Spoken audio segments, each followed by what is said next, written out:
ka ndenge yo moko otiko bakete toye biso bana nsele ba élu ya peuple ya nsele poto ya kosala musala salongo.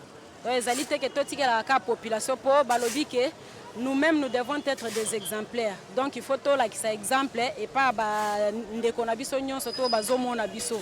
Tango yo za mokonzi, il faut que yo sabato nyonso kete basala likambo ya malamu oyo ozo sala. Nde bomoni lelo na tiki misala nyonso tu na eke to sala salongo de façon que bopeto vraiment ezala na avenir na biso.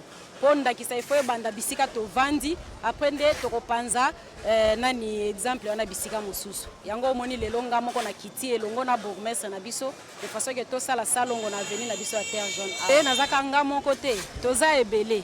Donc to banda kendaka na ba quartier ebele ponce les aka na quartier moko te. Toza na 80 quartiers to banda okitaka kuna bisika nyonso tu de façon que bana nsele baye bakete bato to pesa ki confiance bango yeyo bango moko bakiti na terrain po baya kotia bopeto elongo na population mobimba.